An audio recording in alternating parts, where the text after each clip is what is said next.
Well, Division II wrestling in the state of Minnesota has been on the downswing the past several years. That was then, this is now. With a great coach and a focused bunch of wrestlers, the Mankato State program is making a run at the Division II Elite.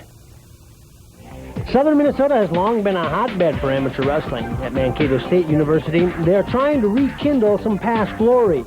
The biggest thing we have going with our program is our location. Southern Minnesota is a hotbed for wrestling, but we've been fortunate to get some of the best kids from Southern Minnesota, and it's helped make our program what it is right now. Tough competition breeds success, and that is exactly what the Mavericks are hoping for. The North Central Conference is by far the toughest conference in Division II. We compare it to the Big Ten, except it's in Division II, and we use it as a recruiting tool too.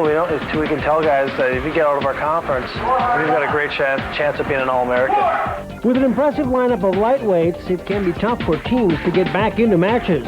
Our strong points are probably in the lower weights as far as national rankings and recognition go. I think as a whole team, though, the consistency throughout the weights is definitely, I think that's where we're really strong. We really don't have a weak link on the team. This is a tight-knit group of wrestlers who have a sincere fondness for their coach. Coach Makovsky, he's a great coach. He's a great friend, great coach, and you want to succeed because you want to succeed for yourself, but you also want to succeed for him. Every day in practice, he's there. He's pushing us. When we have Tuesday morning practice, he doesn't pass that on to someone else. He's there every morning.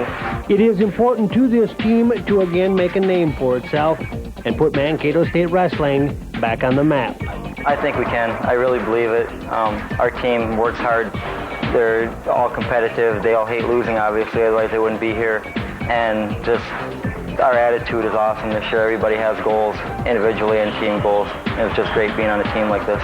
We're working hard, and this team right now, our goals at the beginning of the year was be number one, and it hasn't changed. The big goal is for the team. I definitely want to put another banner up.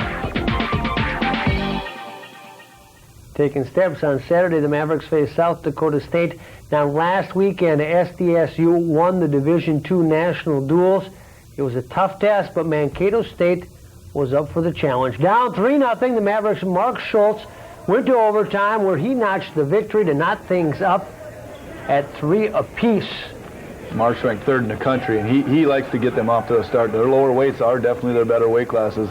And right now, they're really a balanced team, but they're starting off strong. 142 MSC trailing again. This time, Troy Szydel comes up with a huge pin to give the Mavericks the lead. Yeah, that definitely had a big factor in the match right there. That got them going to finish off with the big weights. And they would go on to the win, and what that does for a program, Marty. Well, now this really has to propel them up in the rankings up to 1, 2, or 3, I would think. They've been beating everybody else. They defeat South Dakota State, who's a top-notch team, ranked number 1. And you know what those can do, that kind of stuff can do for Well, them. I sure hope it helps their program with the recruiting and bringing in the fans and promotions.